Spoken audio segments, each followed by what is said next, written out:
Hey loves, I'm here to talk about OWN's new series. It's called Ready to Love, Make a Move. Season 1, Episode 1 takes place in New Orleans. So just to give you a little bit of history, okay, so OWN has a show called Ready to Love, and it's like a dating pool where it's like 10 single men, 10 single women have to come together and basically find their match.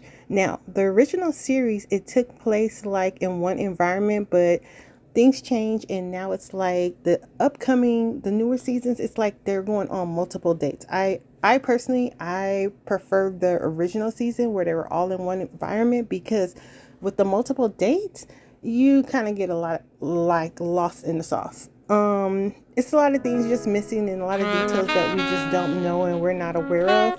But anywho, now you got a little history of what the original Ready to Love was about.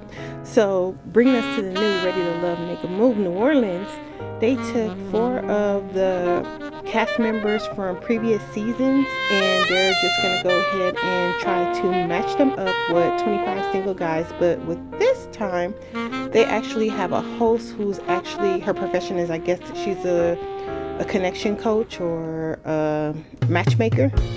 So I kind of like this because I kind of feel like and I'm going to go a little bit back and forth here with Ready to Love.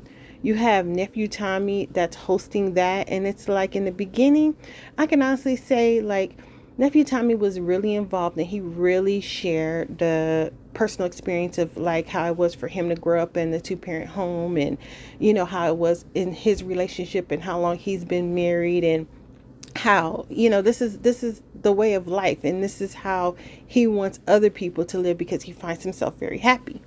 Now, throughout the seasons, I have noticed, I guess, Nephew Tommy is starting to feel like, okay, these people aren't serious. Some of them are, some of them aren't. So I'm not going to be giving all my expertise and wasting my time. So he's just like hosting the show now.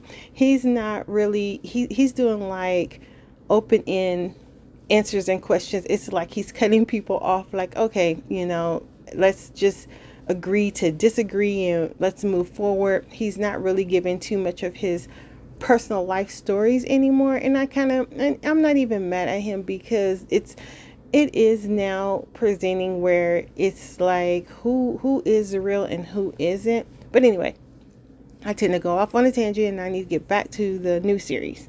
So with the new series, Tamika Lee, the hosting coach, the matchmaker, she's going to be taking Ashley, who was from Atlanta season, Vernisha, who was from Houston, Zadia, who was from DC, and Sharice from Ready to Love Miami season, and pretty much take 20 single guys. I know I already said this, and they're just gonna go ahead and go on all these different dates. Now, what I do like is that the 4 women are in a home together, so we'll get to see the development of their personal relationships.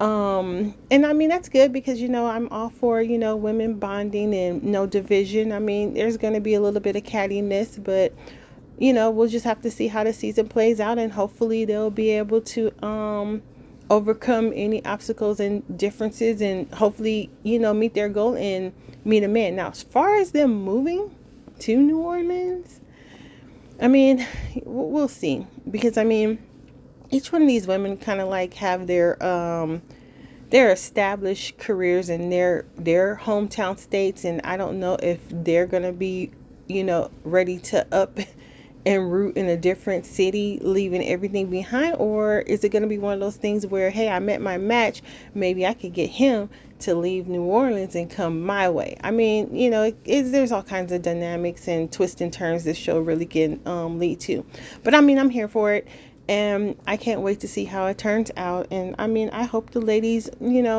they find their love. But let me give you a little bit more history. So I'm going to tell you a little bit more about the 4 girls, just in case you haven't seen the Ready to Love seasons and you don't have the time to watch their seasons. So here we go. Okay, so first we're going to talk about Ashley, who was from season 1 of Ready to Love. And the way she was pretty much the way she is now. She was the fun, bubbly, over the top girl. She stated even on Ready to Love, Make a Move, it doesn't stop. I start at 6 a.m. and don't stop till 6 p.m. What you see is what you get. So in her season, she was dating a guy named Alex, and at the end, he chose her, she chose him, and they started the relationship. Unfortunately, the man got sick. when he got sick, she was at his bedside, taking care of him and everything, trying to make health decisions along with his family. And, she was finding out all these little lies.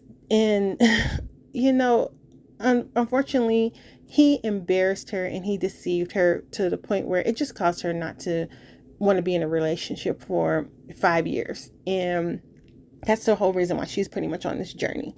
So we'll see. And I mean, I hope, I hope she's she's such a nice girl. I mean, I hope she finds what she's looking for. And that's all I have to say about her. Okay, so next person I'm going to talk about is Charisse, who was from one of our more recent seasons. She was from Ready to Love season 6. Now, she had a guy, and at this moment I can't even think of his name. I'm just going to call him the Gifter. And you guys, if you ever remember the season, or if you plan on watching or never seen it, you'll know exactly who I'm talking about.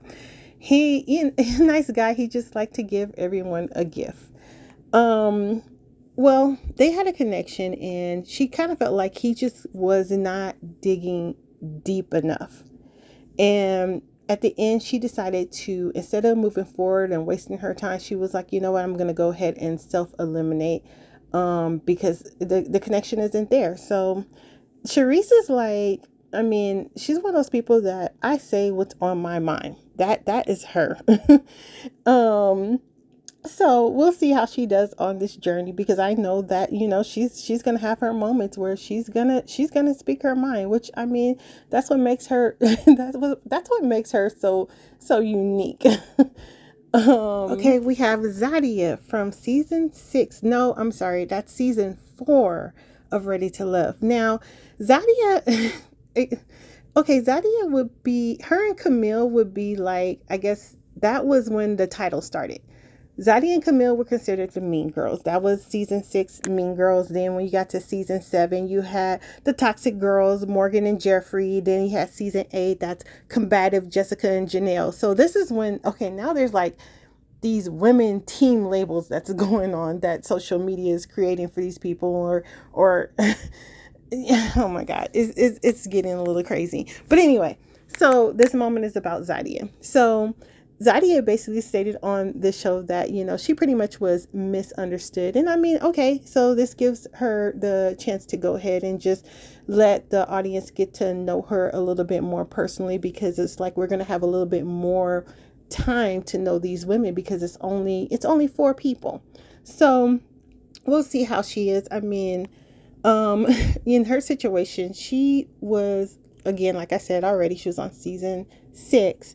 And she was talking to this one guy, and it didn't work out. So at the end, she ended up choosing Namin, or Nimin. I think that was his name. Well, anyway, they ended up dating for about 10 months. He was her second choice. He really liked her. And I mean, she gave him a chance, and there's nothing wrong with that. I mean, for whatever reason, it didn't work.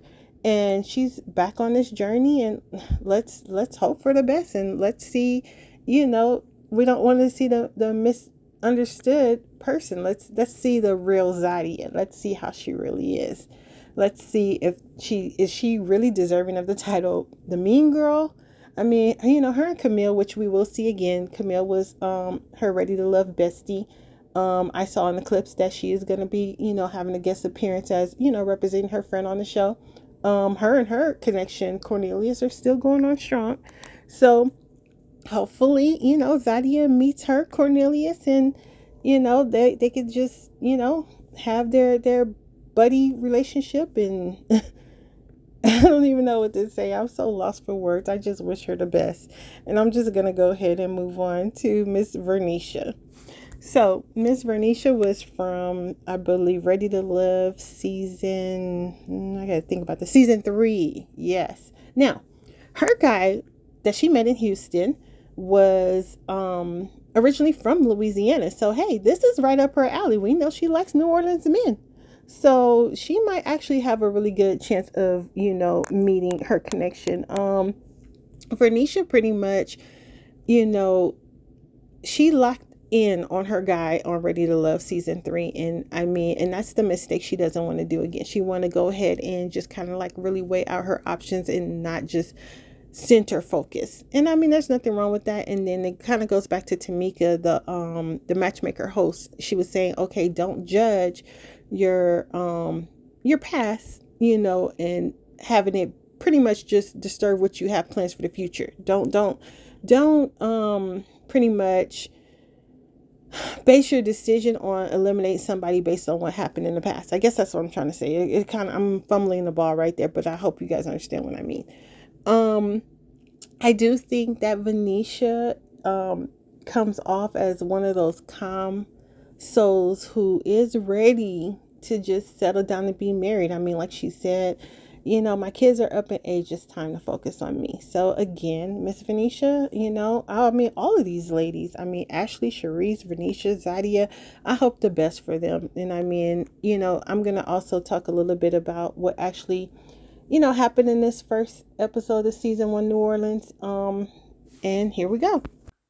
Okay, so basically, all the ladies they pull up to their new home and they do their little meet and greet, get to know each other, and see who they're gonna be roommates with. And later on, enters their host Tamika, and she basically explains to them that okay, you guys did it all wrong, and I'm here to intervene. She basically has two kids in a marriage that is successful. I think she said of 16 years. So, this is somebody who knows what it's like and has put the work in. So that's a plus.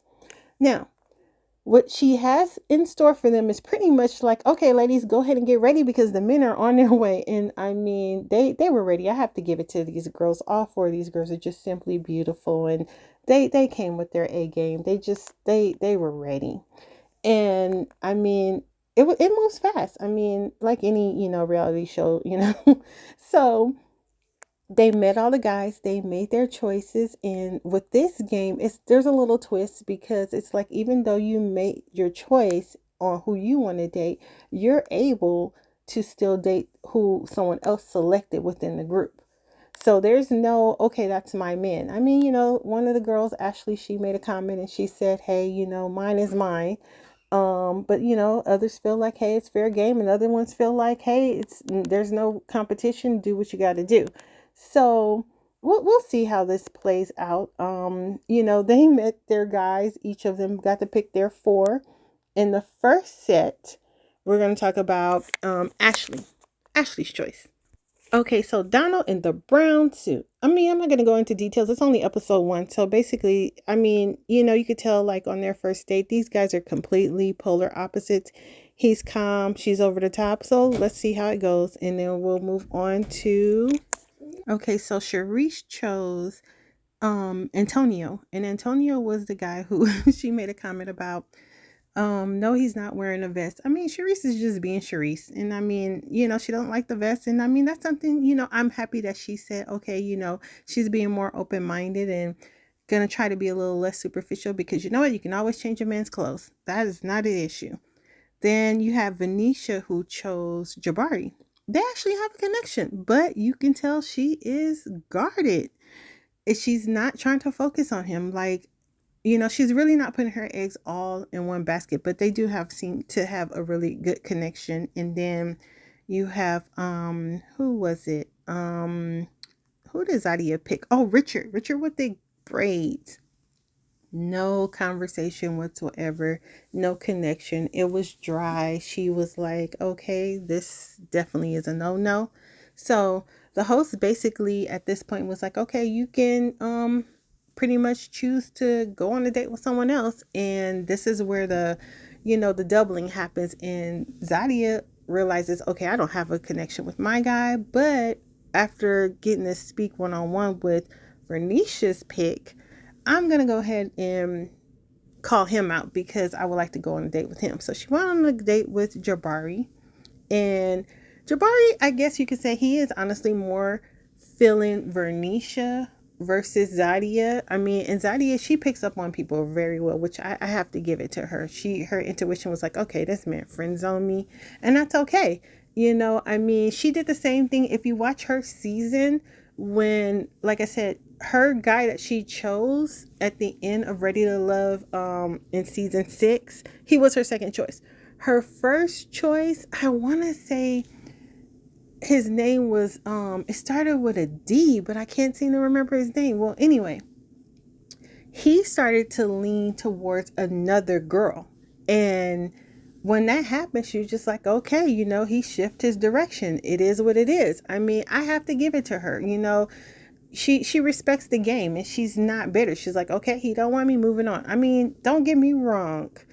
They did have their incident. I did not forget where, they were at the dinner, and that's when we saw the mean girl of Zadia. And, she was like, and I was going to choose you. And, boy said, I was just eating my risotto and I don't know what happened. She just flipped out on me. Okay, yeah. But I mean, when it came down to when they were in the women's lounge talking to Tommy, she was calm and she said, well, his direction switched over to someone else. So I mean, she sees what it is, she calls it out, and she moves forward. There is nothing wrong with that. Now, after, these dates, it kind of just it kind of cuts off. That's pretty much it. I mean, we got a little bit of taste of what's going on, and we'll see more how this game develops in next episodes. Now, you guys, just be honest with me. Tell me what you think of my review. Comment below, like, subscribe, do all of the above. And you know what I was thinking? If this show actually becomes a hit, it would be nice to see them do this for guys. Stick them in a home and give them 20 single women, and let's toss them in a state. I mean, hey, Ready to Love, you're on your little spin-off. Let's do another one. Okay, guys, thank you again, and I hope that you guys like this. And I mean, yeah, that's it. Thank you. Bye.